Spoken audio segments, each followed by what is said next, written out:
Brigadier Ramesh ji, Noida से। राधे राधे। राधे राधे महाराज जी, साष्टांग प्रणाम। महाराज जी, आपकी कृपा से आपका आज्ञाकारी बनने का प्रयास कर रहा हूँ। चूक हो जाती है पर प्रयास में कमी नहीं होती। महाराज जी, दो पहलुओं पर अपने निर्णय पर शंका हो जाती है।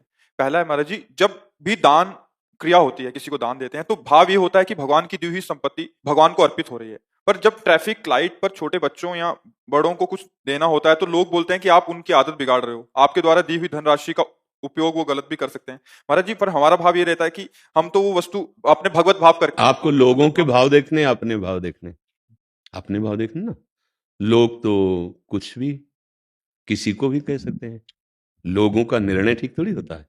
लोगों का दर्शन है अपना अपना, उनका दर्शन है। जैसे एक लोग ने कहा कि अगर कोई भूखा तड़प रहा है तो उसका प्रारब्ध है, अगर आप भोजन दोगे तो उसके प्रारब्ध में बाधा पहुंचा रहे हो। कैसा दुष्ट निर्णय है, मतलब कैसा दुष्ट निर्णय है उसका। अब अपने निर्णय में खुशी है। हमको इन बातुल भूत विवश मतवारे, ते नहीं बोले ही वचन विचारे, तिनकर कहा सुनी नहीं काना। बात मानी जाती ब्रह्मज्ञ, जो भगवान के तत्व का ज्ञान रखने वाले उन महात्माओं की बात मान। ऐसे थोड़ी मूढ़ आदमी जो अपनी वासनाओं में घूम रहा है उसकी बातें, उसकी सलाह ये थोड़ी माननी होती। ऐसा नहीं। कोई भूखा है, प्यासा है, किसी बच्चे की फीस भर दी है, कोई बीमार है उसकी औषधि के लिए पैसा दे दिया। आप सरकारी आदमी रहे, आपको पेंशन मिल रही, आप उसका सदुपयोग करें, आनंदित रहिए, किसी ऐसी बातों में नहीं फंसते। दूसरी बात, महाराज जी, दूसरा पहलू है कि पूजा की सामग्री जैसे फूल वस्त्र आदि का विसर्जन के बारे में है। यमुना मैया और नदियों में निषेध है, इसलिए हम इस सामग्री को सुरक्षित स्थान पर मिट्टी खोदकर छोटे से बहुत सुंदर। हाँ, पर वो ऐसी जगह नहीं कि सबके पैर पड़े। जैसे यमुना जी के ऐसे किनारे पहुंच जाइए और वहीं मान लो आपको जल में नहीं डालना, एक हाथ दूर ऐसे खोद दिया अच्छे से और ऐसे करके ऊपर से यमुना जल छिड़क दिया, प्रणाम। अब जब यमुना जी की बाढ़ आएगी तो सबसे हो जाएगा। भाई पार्क में, जैसे पार्क होते हैं ना घर के पास, नहीं नहीं, हम पार्कों के लिए नहीं करेंगे। नहीं नहीं, पार्क कोई सुरक्षित स्थान होते हैं, वहां सब घूमते फिरते हैं ना।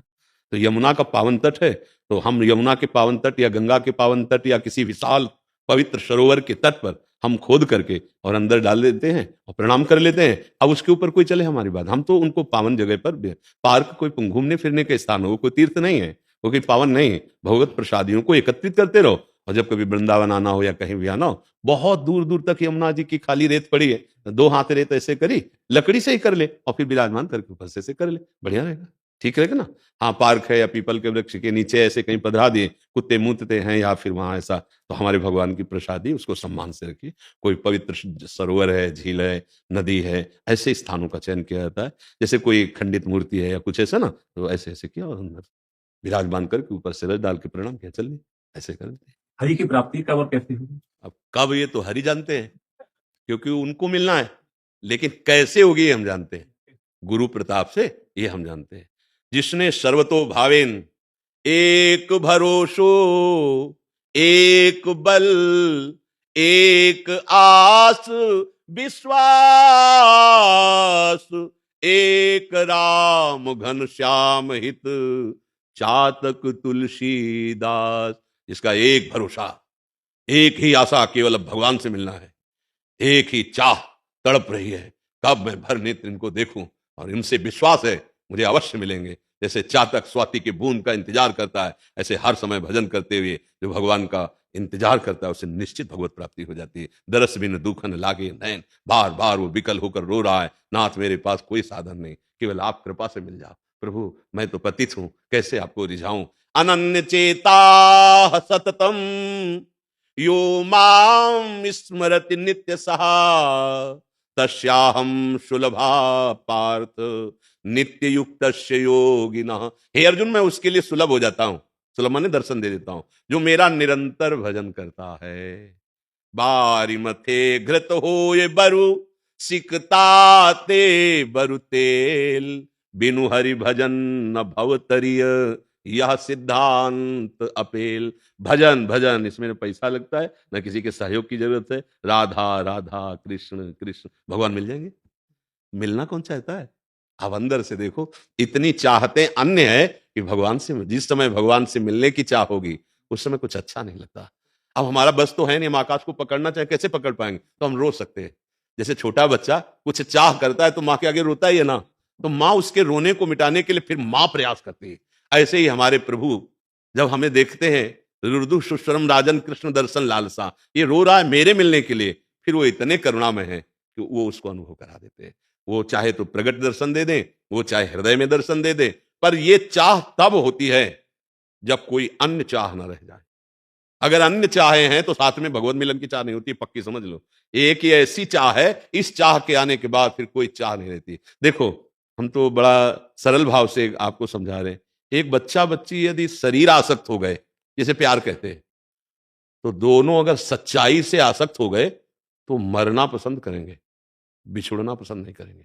अगर उनको लगा कि मैं बिछुड़ जाऊंगा तो दोनों अपने शरीरों का त्याग कर देते हैं। कितने ऐसे उदाहरण हैं।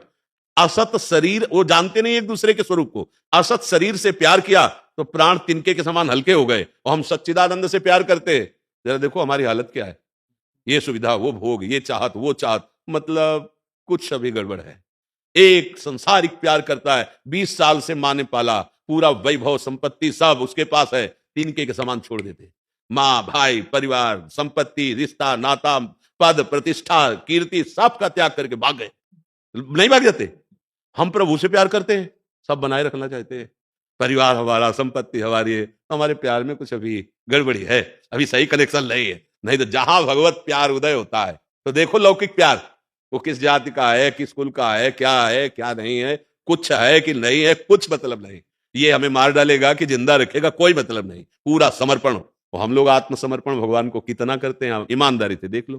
थोड़ा सा प्रतिकूलता, दुख पड़ी तो संशय हो जाता है, भगवान है भी कि नहीं है, हमें प्यार करते हैं भी कि नहीं, पता नहीं हमारा भजन सही है कि नहीं, कितने संशय हो जाते हैं। और वो दोनों छोड़ के निकल पड़ते हैं। हमें कई बार मतलब जैसे चिंतनीय विषय होता है ना कि यार इतना ही प्यार भगवान से हो जाए अगर तो भगवान मिल जाए।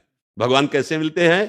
प्रेम से मिलते हैं। प्रेम कैसे प्रकट होता है? भजन से प्रकट होता है। भजन में किसी के सहयोग की जरूरत नहीं, न रुपए की, न व्यक्ति की, न वस्तु की। हाँ, अपने सहयोग की जरूरत है। राधा राधा अपने को बोलना है, राधा राधा, कृष्ण कृष्ण, राम हरि। जो गुरुदेव ने नाम दिया, खूब नाम जप करो, निश्चित भगवत प्राप्ति हो जाएगी। ठीक है।